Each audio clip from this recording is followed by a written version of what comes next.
Hello, ഇന്നത്തെ നമ്മുടെ video എന്ന് പറയുന്നത് നമ്മുടെ മുഖത്തുള്ള കറുത്ത പാടുകളും കരിവാളിപ്പെല്ലാം മാറി മുഖം നല്ല നിറം വെക്കാനും തിളക്കം വരാനും സഹായിക്കുന്ന ഒരു ക്രീം നമുക്ക് വീട്ടിൽ തന്നെ തയ്യാറാക്കിയെടുക്കാൻ വേണ്ടി പറ്റും. എല്ലാവരുടെ വീട്ടിലും അവൈലബിൾ ആയിട്ടുള്ള സാധനങ്ങൾ മാത്രമേ വേണ്ടൂ. അപ്പോൾ ഇതെങ്ങനെ തയ്യാറാക്കാമെന്നുള്ളത് നമുക്ക് ഫുൾ വീഡിയോ കാണാം. അപ്പോൾ ആദ്യം തന്നെ നമുക്ക് വേണ്ടത് ഒരു ചെറിയ തക്കാളിയാണ്. ഇനി വലുതാണുള്ളതെങ്കിൽ അതിൻ്റെ പകുതി എടുത്താൽ മതി. അതിൻ്റെ ബേക്കിലുള്ള ഭാഗം ഒന്ന് മുറിച്ചെടുത്താൽ നമുക്ക് ഇതേപോലെ ഒന്ന് നല്ല രീതിയിലൊന്ന് ഗ്രേറ്റ് ചെയ്തെടുക്കാൻ വേണ്ടിയിട്ട് പറ്റും. ഇനി ഇതേപോലെയുള്ള ഗ്രേറ്റർ നിങ്ങളുടെ അടുത്ത് ഇല്ല എന്നുണ്ടെങ്കിൽ നിങ്ങൾക്ക് മിക്സിയുടെ ജാറിൽ ഒട്ടും തന്നെ വെള്ളം ഇല്ലാണ്ട് ഒന്ന് അടിച്ചെടുത്താലും മതി. പക്ഷേ ഇങ്ങനെ ചെയ്തെടുക്കുമ്പോഴാണ് നമുക്ക് കുറച്ചും കൂടി നന്നായിട്ട് അതിൻ്റെ ആ ഒരു എക്സാക്റ്റ് അതിൻ്റെ നീര് കിട്ടുള്ളൂ. ഇതിൻ്റെ നീരാണ് നമുക്ക് വേണ്ടത്. അതുപയോഗിച്ചിട്ടാണ് നമ്മൾ ഈ ഒരു ക്രീം തയ്യാറാക്കി എടുക്കുന്നത്. അപ്പോൾ ഇത് ഞാൻ ആ ഒരു ചെറിയ തക്കാളി കംപ്ലീറ്റ് എടുത്തിട്ടുണ്ട് കേട്ടോ. അതിൻ്റെ തൊലി സെപ്പറേറ്റ് ആയിട്ട് കിട്ടിയാണ്ടോ. പക്ഷേ നമ്മൾ മിക്സിയുടെ ജാറിലിട്ട് അടിക്കുമ്പോൾ ഇതേപോലെ തൊലി സെപ്പറേറ്റ് ആയിട്ട് കിട്ടില്ല. അപ്പോൾ ഞാനിതൊരു പാത്രത്തിലേക്ക് മാറ്റി കൊടുക്കുന്നുണ്ട്. ഇനി പാത്രത്തിലേക്ക് മാറ്റി കൊടുത്തതിന് ശേഷം ഞാനൊരു അരിപ്പയിൽ കൂടി ഇതൊന്ന് അരിച്ചെടുക്കുന്നുണ്ട് കേട്ടോ. അതിൻ്റെ ആ ഒരു സീഡെല്ലാം ഉണ്ടല്ലോ, അതെല്ലാം ഒന്ന് പോയി കിട്ടാൻ വേണ്ടിയിട്ട് മാത്രമാണ് അരിച്ചെടുക്കുന്നത്. നിങ്ങൾ മിക്സിയുടെ ജാറിലിട്ടിട്ട് അടിച്ചതാണെങ്കിലും ഇതേപോലെ ഒന്ന് അരിച്ചെടുക്കുക. ഒരു കോട്ടൻ്റെ തുണിയിൽ ഒഴിച്ചിട്ട് പിഴിഞ്ഞു കൊടുക്കുകയാണെങ്കിൽ കറക്റ്റ് അത് കിട്ടും.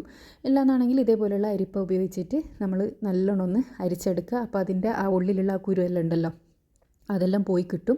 അതുപോലെ ഞാൻ പറഞ്ഞല്ലോ, ഇങ്ങനെ ചെറുകിയെടുക്കുന്ന സമയത്തുള്ള ഒരു ഗുണം എന്താണെന്ന് വെച്ചാൽ നമുക്ക് തൊലിയും സെപ്പറേറ്റ് ആയിട്ട് കിട്ടും. മിക്സിയുടെ ജാറിലിട്ടിട്ട് അടിക്കുമ്പോൾ അങ്ങനെ തൊലി കിട്ടില്ല. അപ്പോൾ ഇവിടെ ഞാൻ നന്നായിട്ട് തന്നെ പിഴിഞ്ഞെടുത്തിട്ടുണ്ട്. അപ്പോൾ ഒരു ചെറിയ തക്കാളി ഇതേപോലെ ചെയ്തെടുക്കുന്ന സമയത്ത് നമുക്കൊരു 2 ടേബിൾ സ്പൂണോളം മാത്രമേ നീര് കിട്ടൂ, അത്ര മതി. അപ്പോൾ ഞാനിതൊരു ഉണ്ടാക്കി വെക്കുന്നത് ഒരു 7 ദിവസത്തിന്, ഒരാഴ്ചത്തേക്ക് വേണ്ടിയിട്ട് മാത്രമാണ്. നിങ്ങളും കുറച്ച് അളവിൽ ഉണ്ടാക്കിയിട്ട് നിങ്ങൾ റിസൾട്ട് നോക്കിയിട്ട് നിങ്ങൾക്ക് വീണ്ടും ഉണ്ടാക്കുക കേട്ടോ. അപ്പോൾ ഇതിലേക്ക് ഞാൻ ഒരു വൈറ്റമിൻ ഇ ക്യാപ്സ്യൂൾ ആഡ് ചെയ്യുന്നുണ്ട്. ഓയിലി സ്കിന്നുള്ളവരാണെങ്കിൽ 1 ആഡ് ചെയ്താൽ മതി, അല്ലാത്തവർക്ക് 1ഓ 2ഓ ആഡ് ചെയ്യാം. അപ്പോൾ വൈറ്റമിൻ ഇ ക്യാപ്സ്യൂളും പിന്നെ ഒരു ടേബിൾ സ്പൂണോളം അലോവേര ജെല്ലുമാണ് ഞാൻ ആഡ് ചെയ്ത് കൊടുക്കുന്നത്. ഇത് രണ്ടും കൂടിയിട്ട് നന്നായിട്ട് മിക്സ് ചെയ്ത് കൊടുക്കുന്ന സമയത്ത് ഇത് നല്ലൊരു ക്രീമി കൺസിസ്റ്റൻസി ആയിട്ട് വരും. സാധാരണ നമ്മൾ ഫേസിലെല്ലാം യൂസ് ചെയ്യുന്ന ക്രീം ഉണ്ടല്ലോ, ആ ഒരു കൺസിസ്റ്റൻസി ആയിട്ട് വരും. ഇനി നിങ്ങളടുത്ത് വൈറ്റമിൻ ഇ ക്യാപ്സ്യൂളും അലോവേര ജെല്ലൊന്നും ഇല്ലയെന്നുണ്ടെങ്കിൽ നിങ്ങൾക്ക് ഞാനിവിടെ ആ ഒരു പ്രോഡക്റ്റ് ടാഗ് ചെയ്തിടുന്നുണ്ട്. നിങ്ങൾക്ക് അതിൽ ക്ലിക്ക് ചെയ്താൽ ആ ഒരു പ്രോഡക്റ്റ് വാങ്ങാൻ വേണ്ടി പറ്റും. ഇഷ്ടമുള്ള പ്രൈസിലുണ്ടാവും, ചെറിയ പൈസക്ക് വരെ അത് കിട്ടും. അപ്പോൾ നിങ്ങൾക്ക് അഫോർഡബിൾ ആയിട്ടുള്ള പ്രൈസിൽ നിങ്ങൾക്കത് പർച്ചേസ് ചെയ്യാൻ വേണ്ടിയിട്ട് പറ്റും. അപ്പോൾ ഇത് നമ്മുടെ ക്രീം ഇവിടെ റെഡി ആയിട്ടുണ്ട്. പിന്നെ വീട്ടിൽ തന്നെയുള്ള അലോവേര ജെല്ല് യൂസ് ചെയ്യാമെന്ന് ചോദിക്കാറുണ്ട്. അതും യൂസ് ചെയ്യാം, പക്ഷേ നിങ്ങൾക്കിത് ഷെൽഫ് ലൈഫ് കിട്ടില്ല. ഇതിപ്പോൾ നമുക്ക് ഉണ്ടാക്കിയിട്ട് ഫ്രിഡ്ജിൽ ഒരാഴ്ചയെല്ലാം സൂക്ഷിച്ച് വെക്കാൻ വേണ്ടി പറ്റും. പക്ഷേ അതാവുമ്പോൾ പെട്ടെന്ന് കേടായിപ്പോവും. നാച്ചുറൽ ആയിട്ടുള്ളത് എടുക്കുന്നേരം പുറത്തുനിന്നുള്ള വാങ്ങിയിട്ട് എടുക്കുന്നതാണ് ഏറ്റവും നല്ലത്.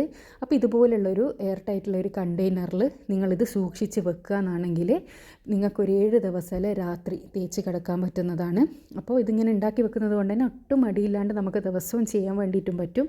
നല്ലൊരു റിസൾട്ടാണ്. രാത്രി കിടക്കുന്നതിൻ്റെ മുന്നേ ഫേസിലേക്ക് ഇതേപോലെ ഒന്ന് അപ്ലൈ ചെയ്ത് കൊടുക്കുക. ഇത് സാധാരണ നമ്മൾ ഫേസിൽ ക്രീമെല്ലാം തേക്കുന്നത് പോലെ ഇതേപോലെ ഒന്ന് ജസ്റ്റ് ഡാബ് ചെയ്ത് കൊടുത്തിട്ട് കിടക്കുക. പിറ്റേന്ന് രാവിലെ കഴുകിക്കളഞ്ഞാൽ മാത്രം മതി. ഒരാഴ്ച കൊണ്ട് തന്നെ മുഖത്ത് നല്ലൊരു മാറ്റം കാണാൻ വേണ്ടിയിട്ട് പറ്റും. അപ്പോൾ എല്ലാവരും ഒന്ന് ട്രൈ ചെയ്ത് നോക്കണം. ട്രൈ ചെയ്തതിന് ശേഷം നിങ്ങളുടെ അഭിപ്രായം അറിയിക്കാൻ വേണ്ടിയിട്ട് മറക്കരുത്. ഇത് ബാക്കി നിങ്ങൾക്ക് ഫ്രിഡ്ജിൽ വെക്കാം. ഇതുപോലെ യൂസ്ഫുൾ ആയിട്ടുള്ള ഒരുപാട് വീഡിയോസ് ഞാൻ ചാനലിൽ ഇട്ടിട്ടുണ്ട്. കാണാൻ ഇഷ്ടപ്പെടുന്നവരാണെങ്കിൽ ചാനലൊന്ന് സബ്സ്ക്രൈബ് ചെയ്യുക. അടുത്തുള്ള ബെൽ ബട്ടൺ കൂടി ക്ലിക്ക് ചെയ്യാനാണെങ്കിൽ ഞാൻ ഫ്യൂച്ചറിലിടുന്ന വീഡിയോസ് എല്ലാം നിങ്ങൾക്ക് നോട്ടിഫിക്കേഷനായിട്ട് ലഭിക്കും. Thanks for watching.